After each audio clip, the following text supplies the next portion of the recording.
Hello everyone and welcome back to the family. Before we begin, make sure to like the video and subscribe for more real horror stories like this.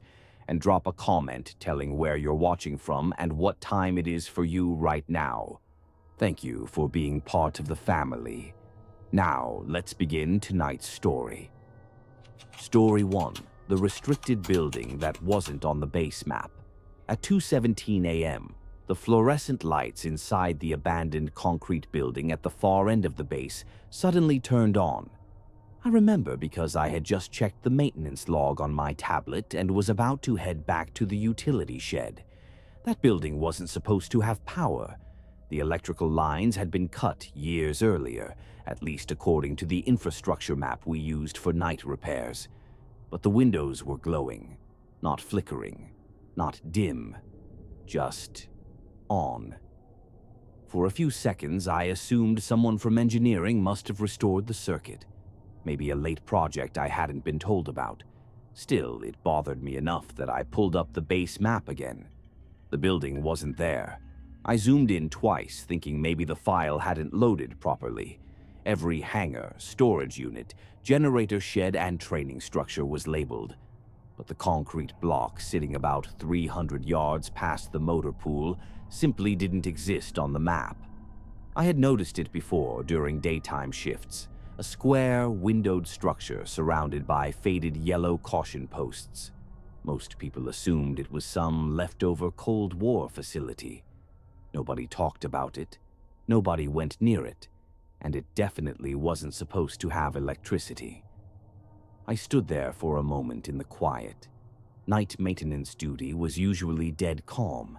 You'd hear distant generators humming, sometimes trucks moving across the motor pool, but otherwise the base slept pretty heavily. Tonight was completely still, except for that building. The windows were glowing a pale office light white, like the kind from old ceiling panels. No movement inside, just light filling the rooms. I told myself it was probably nothing. Still, routine was routine. If a structure suddenly had power restored, maintenance usually logged it. Mine didn't. So I started walking. The ground between the motor pool and the building was mostly gravel and packed dirt. Floodlights from the main base perimeter barely reached that far, leaving the area dim and shadowy. As I got closer, I could see the windows more clearly. They weren't dirty like I expected. They were clean, like someone had wiped them recently. That was the first detail that made me slow down. The second was the door. The heavy steel door facing the base road was slightly open. Not wide, maybe 3 inches. Just enough to notice. I stopped about 20 feet away. The air felt colder there for some reason. Not freezing, just noticeably cooler than the rest of the base. I remember thinking, maybe security's inside. Maybe they'd converted the place into some kind of temporary operations room. But that didn't explain why it wasn't on the map, or why nobody mentioned it. I stepped closer. Gravel crunched under my boots, loud in the silence. That's when the door moved. Not much, just a slow shift inward, like someone inside had nudged it open a little more. I froze. I hadn't knocked. I hadn't called out. And I was still at least 15 feet away. The door stopped moving. For a few seconds, nothing happened. Then I heard footsteps inside. Slow ones, measured, walking toward the entrance. My brain immediately tried to rationalize it. Probably a night officer working late. Maybe someone from intelligence or base command using the building unofficially. Still, something about the situation felt wrong. Because if someone was working inside, the building would have been listed somewhere, and someone would have told maintenance. The footsteps stopped right on the other side of the door. I waited. No voice, no greeting, just silence. Then the door opened another inch. Not wide enough to see inside, but enough that whoever was standing there could definitely see me. I finally spoke. Maintenance. My voice sounded louder than I expected in the quiet. Just checking the electrical feed. No response. I waited another few seconds. Still nothing. Then something happened that I still think about sometimes. Inside the building, a second set of footsteps started moving. Not near the door. Further back, walking down what sounded like a hallway, which meant there were at least 2 people inside. The person near the door hadn't moved, hadn't said anything, just stood there, watching. I took one step closer. That's when the door slowly shut. Not slammed, not rushed, just a calm, steady motion until it clicked closed. And right as the latch caught, the lights inside the building went out, every single one. The windows went dark instantly. The entire structure dropped into complete blackness. I stood there for a moment, waiting for the lights to flick back on. They didn't. No footsteps, no voices, just silence again. I walked up to the door and tried the handle. Locked. I knocked once. Nothing. The building looked exactly the way it always had. Dark, empty, abandoned. Like the last 5 minutes hadn't happened. I went back to the maintenance shed and checked the electrical grid again. The lines feeding that building had been permanently disconnected. Years ago, there was no physical way electricity could have reached it. The next morning, I mentioned the incident to a senior technician. He didn't laugh. He didn't ask questions either. He just told me something that stuck with me. He said the building used to appear on older base maps. Then one year, it didn't anymore. No explanation, no demolition record, no official removal. Just gone from the documents. I asked who used it now. He shrugged. Not us. A few weeks later, I walked past that same area during daylight. The building was still there. Same windows, same door, same faded caution posts. But something about it bothered me. The gravel path leading to the entrance had been freshly disturbed, like someone had been walking in and out recently, and the windows were still perfectly clean. I never saw the lights turn on again after that night. But even now, years later, the part that still bothers me isn't the lights or the footsteps. It's the moment the door started opening, because I hadn't made a sound yet, which means whoever was inside that building already knew I was standing there. Story 2: The Night Watchtower That Kept Reporting Movement. At 1:43 a.m., the motion sensor alarm went off for the 3rd night in a row. Same location, same exact time. And once again, when I pulled up the camera feed from the perimeter fence, there was nothing there, just wind moving through dry grass beyond the wire. I leaned back in the chair inside the watchtower and stared at the screen for a moment. The tower overlooked the northern boundary of the base, about half a mile from the main gate. It wasn't a busy post. Most nights you watched cameras, logged patrol vehicles, and waited for sunrise. The sensor field outside the fence covered a stretch of desert about 200 yards wide. Pressure sensors, motion detectors, thermal cameras. It was designed so nothing could cross that area without being noticed, which meant something had triggered it. Again, I rewound the camera footage, 1:42:57 a.m. The system beeped, the sensor icon flashed, motion detected, but the video itself showed nothing moving through the grass. No animals, no people, no vehicles, just empty desert. The first night it happened, I assumed it was a glitch. Old equipment, dust, temperature changes, stuff like that happens. But this was the 3rd night in a row, and the alert had come from the exact same sensor. I zoomed in on the feed. The fence line stretched across the screen, metal posts casting thin shadows under the floodlights. Beyond that, darkness. The sensor sat about 30 yards outside the fence. If something crossed it, the cameras should have picked it up. But nothing appeared. I logged the event anyway. Sensor activation. No visible movement. Standard procedure. The rest of the night passed quietly. The following night, I was already watching the clock around 1:40. Something about the pattern bothered me. At 1:43 a.m. exactly, the alarm sounded again. Same sensor, same location, same empty camera feed. This time I pulled up the thermal view. Still nothing. No heat signatures, no movement. Just flat, cold desert. I remember thinking maybe the system clock was off. Maybe the alerts were delayed recordings from earlier activity.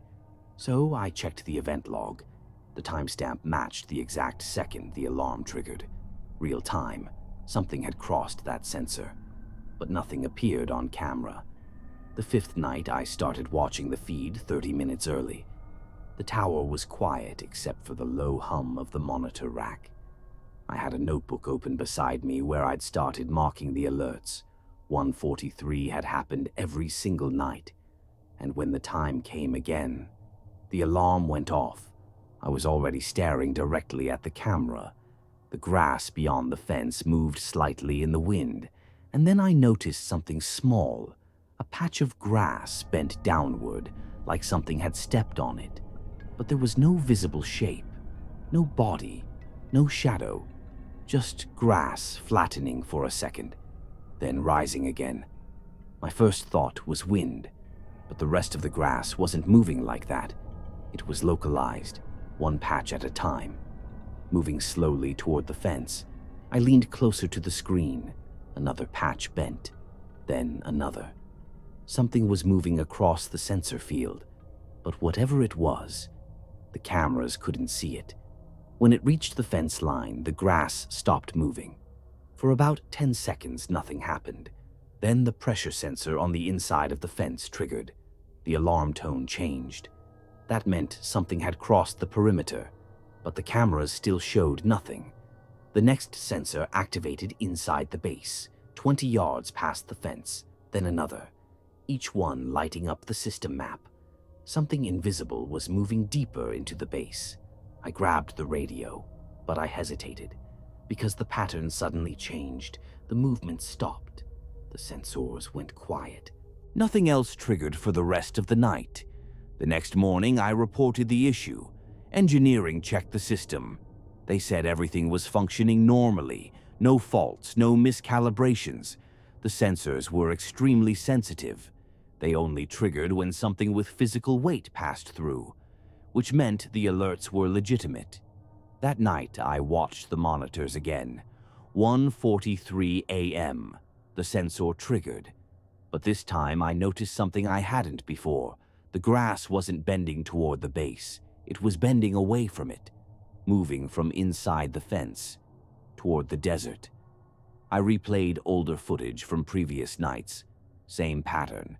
I had assumed something was entering the base, but the direction was reversed. Every night at 1:43, something crossed the sensors, leaving the base, not entering. And whatever it was, the cameras couldn't see it. I stopped working that tower a few months later, transferred to another post. Before I left, I asked the guy replacing me if he'd seen the alerts. He nodded, said they still happened. Same time, same sensor. Every night. The base eventually upgraded the camera system a year later. Better resolution, better thermal imaging. But the motion alerts never stopped, and according to someone I still know there, the cameras still show nothing. Story 3. The soldier who returned to base. After being declared missing at 3:06 a.m., the checkpoint scanner beeped and the gate light turned green for an ID that had already been removed from the system. I noticed it immediately because I had just finished updating the missing person log 5 minutes earlier. The name that flashed across the screen was Private Daniel Mercer. Mercer had been declared missing 3 days before. Search teams had spent nearly 48 hours combing the training range for him. By the end of the second day, command stopped the search. Officially, he was listed as lost during field exercise, but the system had just accepted his badge. I looked up toward the outer gate. Someone was walking through. The checkpoint sat at the north access road, about half a mile from the main barracks area. At night, the only light came from 2 overhead flood lamps and the glow from the security monitor inside the booth. The road beyond the gate was empty desert, except for the soldier walking toward me. Same uniform, same height, same gear. For the first few seconds, my brain assumed the obvious explanation, that Mercer had somehow made it back from the desert and Command hadn't updated us yet. It wouldn't be the strangest thing that had happened during training exercises. But as he got closer, something about the situation didn't line up. Mercer and I had worked together for almost a year. Same maintenance team, same barracks hallway. You get used to people's small habits without realizing it, and the man walking toward the checkpoint didn't move the way Mercer moved. His stride was slightly off, not limping, not injured, just measured, like someone concentrating on walking normally. He reached the concrete barrier in front of the booth and stopped under the light. The scanner on the desk confirmed the badge again. ID verified, Private Daniel Mercer. Up close, his face looked exactly the same. Same short brown hair, same thin scar above his eyebrow from when he slipped off a truck step months earlier. Same tired look he usually had after long training days. But his eyes were strange. They were pointed in my direction, but they didn't seem to actually focus on me. They stayed fixed slightly past my shoulder, like he was looking at something behind me. For a moment, I just stared at him. Then I said the first normal thing that came to mind. "Mercer." He didn't answer right away. He just stood there. The desert wind moved lightly across the road behind him, carrying dust along the pavement. The rest of the base was quiet. Finally, he nodded once. Slow. I waited for him to start talking. Mercer usually talked constantly, complaining about rations, joking about shifts, asking what he'd missed while out in the field, but he stayed silent. I tried again. "Where the hell did you come from?" There was a pause long enough that I started wondering if he'd even heard me. Then he said quietly, "Out there."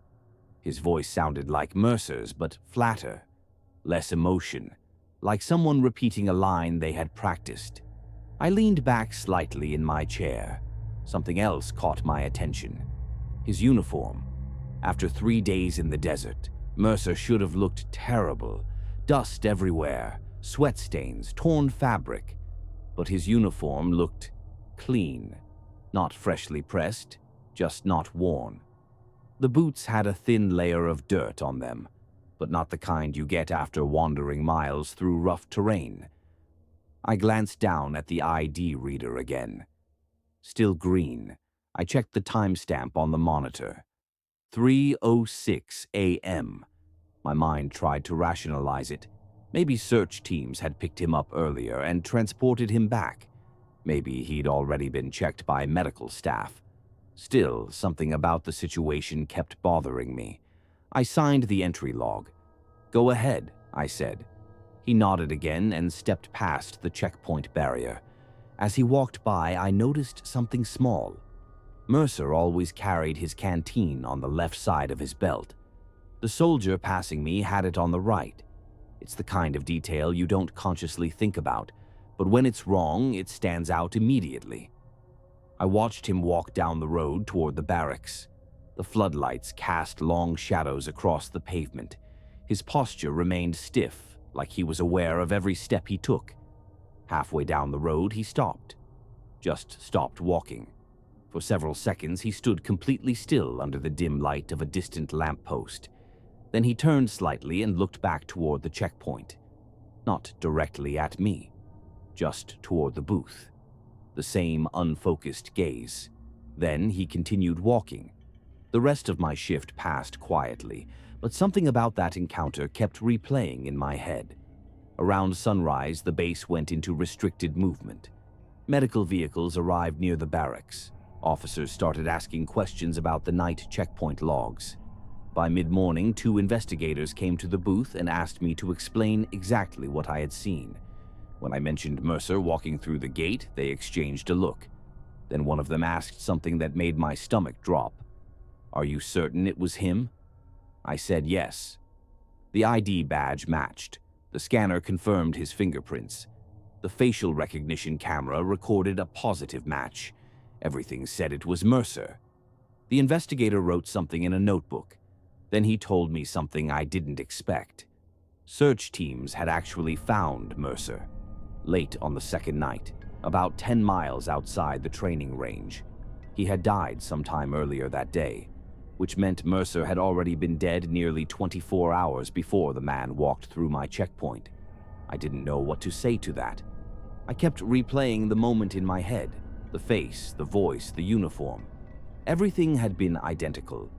But the more I thought about the encounter, the more certain details started to stand out.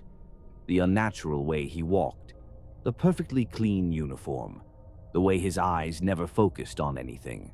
A few days later, I heard the soldier who came through the gate had been moved off the base.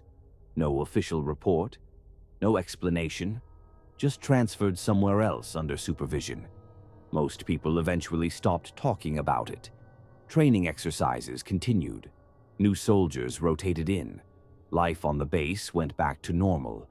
But sometimes when I think about that night, one detail still bothers me more than anything else. When Mercer reached the checkpoint barrier, he didn't hesitate. He didn't ask where to scan his badge. He didn't look around. He walked straight to the exact spot where the scanner sat on the desk inside the booth. The problem is, Mercer had never been assigned to checkpoint duty. He had never worked that gate.